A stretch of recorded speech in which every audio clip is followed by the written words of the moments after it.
యేసుక్రీస్తు నామములో పరిశుద్ధాత్మ ఆశీర్వాదం పొందుకుంటూ చూస్తున్న ప్రతి ఒక్కరికి హృదయపూర్వక వందనాలు తెలియజేస్తూ ఉన్నాను. ఈరోజు వాక్య భాగాన్ని మనం చూసుకున్నట్లయితే లూకా సువార్త 24వ అధ్యాయము 5వ వచనం చూసుకుందాం.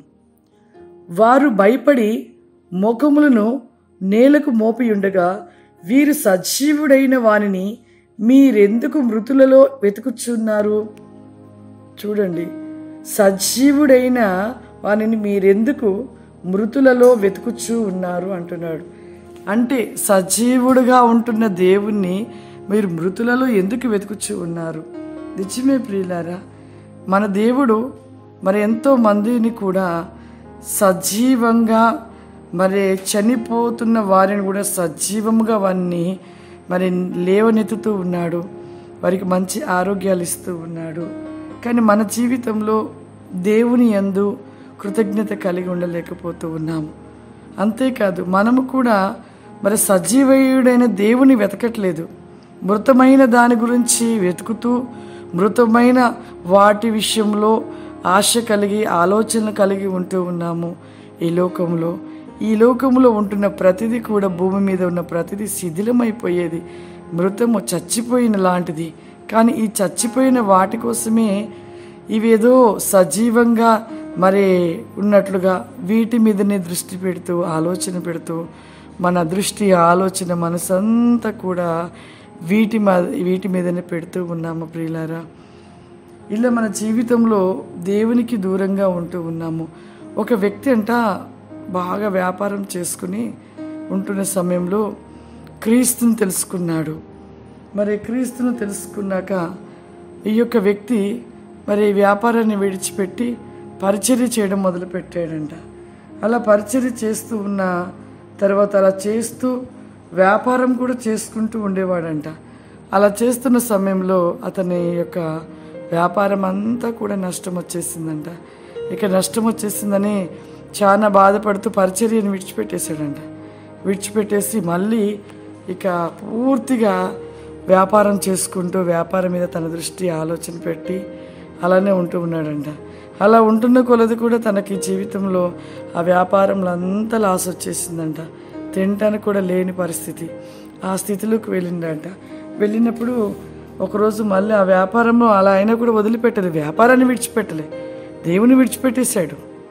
తనకేదో నష్టం వచ్చింది, ఆర్థికంగా అయిపోయానని దేవుని విడిచిపెట్టాడు. కానీ ఆ నష్టాన్ని తెచ్చిపెట్టిన ఆ వ్యాపారాన్ని అయితే విడిచిపెట్టలేదు.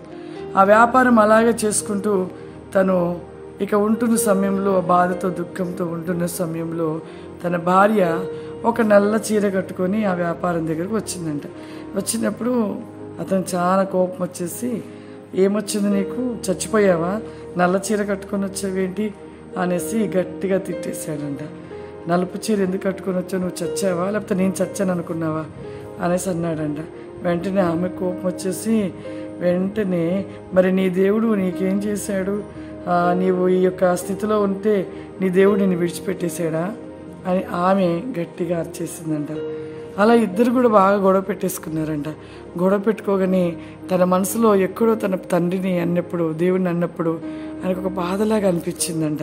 మరి నీవు నీ తండ్రిని విడిచిపెట్టావు కదా, మరి నిన్ను నీ చేయి విడిచిపెట్టాడు, నువ్వు విడిచిపెట్టావా, నీ తండ్రి విడిచిపెట్టాడా అని ఆమె మాట్లాడిందంట. తన భార్య చాలా బాధేసిందంట.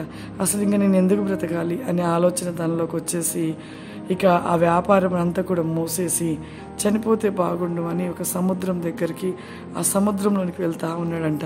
అలలు అధికంగా వస్తూ ఉన్నాయంట. ఆ వస్తూ ఉంటే ఆ సముద్రంలో నడుచుకుంటూ వెళ్ళిపోతున్నాడంట. ఇంక నేను చనిపోతానని. అతను ఎంత దూరం పోతున్నా కూడా ఆ యొక్క సముద్రం తనని లోపలికి తీసుకువెళ్ళట్లేదంట. ఆ అలలు ఇంకా వెనకకి వెళ్ళిపోతున్నాయంట. తను అలా వెళ్ళిపోతూనే ఉన్నాడు. ఆ యొక్క అలలన్నీ వెనకకి వెళ్ళిపోతున్నాయంట. తనకి ఏమీ అర్థం కావట్లేదంట.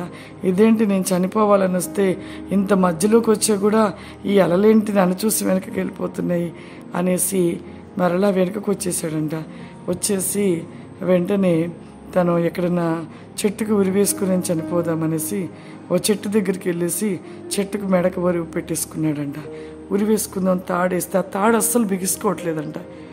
ఏంటి తాడు అస్సలు బిగుసుకోపోవట్లేదు, ఇంతగానో వేసుకుంటున్నా అని కిందకు దిగి అలా దిగాలకు వచ్చినప్పుడు ఒక స్వరము, దేవుని స్వరము, కుమారుడా నీవు నా చేతిని విడిచావు, నేనైతే నీ చేతిని పట్టుకొని ఉన్నాను.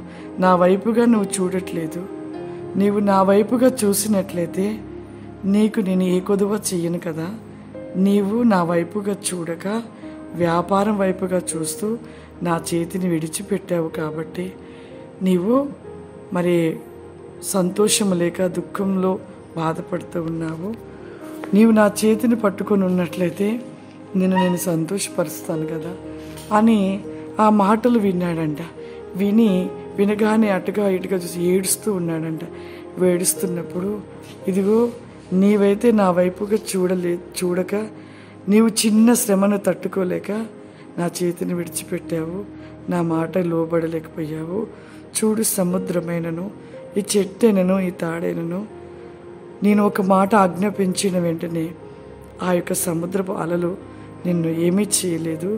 ఈ చెట్టు ఉంటున్న ఉరి తాడు నీకు ఉరిగా పడలేదు.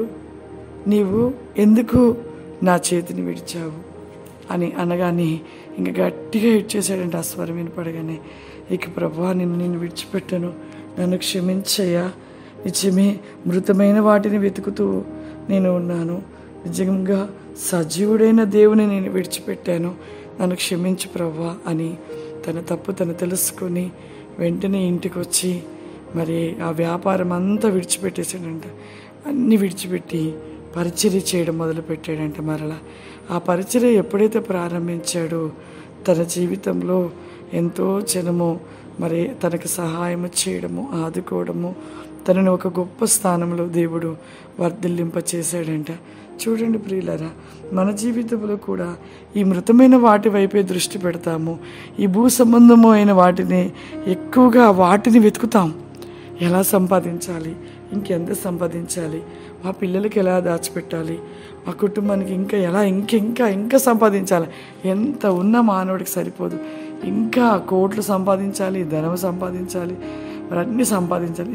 మనకి ఒక ఇల్లు ఉండటానికి, తినటానికి భోజనము, ఉండటానికి ఇల్లు, పడుకోవటానికి ఒక బెడ్డు, ఇవి ఒక సామాన్య కుటుంబంలో ఉన్నంత చాలా లేదు. మానవుడికి కోరికలు ఎక్కువ.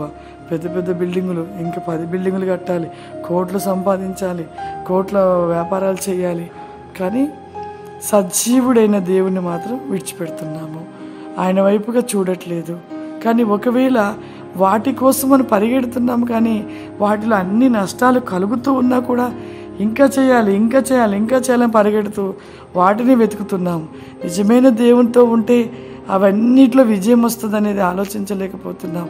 దేవుడు ప్రతి విషయంలో విజయం ఇస్తాడు, వ్యాపారంలో ఇస్తాడు, ప్రతి విషయంలో మనం ఏదడిగిన ఇస్తాడు. కానీ మనము ఆ సజీవుడైన దేవుని చేతిని పట్టుకోవట్లేదు, ఆయనలో ఉండట్లేదు. మన దృష్టి ఆయన పైన ఉంచలేక మనము ఈటిపై మృతమైన వాటి కోసం, శిథిలమైపోయే వాటి కోసమే మనము ఆశ కలిగి ఉండటమును బట్టి అన్ని విషయాలలో కూడా మనం నష్టాన్ని చూస్తూ బాధపడుతూ దుఃఖపడుతున్నాం. చూడండి, ఆ వ్యాపారి ఎప్పుడైతే క్రీస్తుని తెలుసుకున్నాడో, ఎప్పుడైతే దేవుని స్వరాన్ని విన్నాడో, ఎప్పుడైతే దేవుడు అనుక్షణము తను కాపాడుతూ ఆయనతో ఉండి మరి ఆ యొక్క దేవుడు మాట్లాడిన ఆ స్వరము చేత విని తను మార్చబడి తిరిగి దేవునితో ఉంటే ఎంతగా ఆశీర్వదించబడ్డాడు. మనం ఎప్పటికైనా మా కుటుంబంలో సమస్యలు, బాధలు, కష్టాలు, ఏ వ్యాపారంలో నష్టం అనుకుంటున్నారేమో, కానీ క్రీస్తు చేతిని పట్టుకోనండి, క్రీస్తుతో ఉండండి, క్రీస్తుతో ఉండి అడగండి, దేవునితో ఎక్కువగా ఉండండి. వాటిని మీరు అడగండి, దేవుడు ఖచ్చితంగా దీవిస్తాడు, ఆశీర్వదిస్తాడు. దేవుడు ఉన్న స్థానాన్ని కూడా దేవుడు అనుగ్రహిస్తాడు. కాబట్టి ప్రతి ఒక్కరు కూడా మృతమైపోతున్న వాటి కోసము ఆలోచించకుండా వాటిని వెతకవద్దు, సజీవుడైన దేవుని వెతకండి, సజీవుడైన దేవునితో మీరు నిలిచి ఉండండి. అలా ఉన్నట్లయితే ఖచ్చితంగా దేవుడు మిమ్మల్ని దీవించి ఆశీర్వదిస్తాడు. అందరి కళ్ళు మూసుకున్నట్లయితే ప్రార్థన చేసుకుందాం. సర్వశక్తివంతుడ దయగల తండ్రి, నీకు వందనాలు చెల్లిస్తూ ఉన్నాను ప్రభువా. ప్రతి బిడ్డను మీ శక్తి చేత నింపండి, మీ జ్ఞానము చేత నింపండి, మీ ఆత్మలో వర్ధిల్లింప చేయండి పరిశుద్ధాత్మదేవ.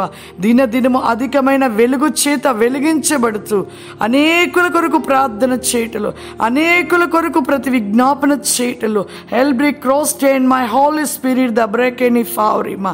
ప్రతి నీకముగా ప్రభువా ప్రతి బిడ్డను దీవించి ఆశీర్వదించమని యేసుక్రీస్తు నామమున నడుచున్నాను తండ్రి, ఆమేన్. God bless you. అందరికీ మరొకసారి హృదయపూర్వక వందనాలమ్మా. గాడ్ బ్లెస్ యూ అమ్మా.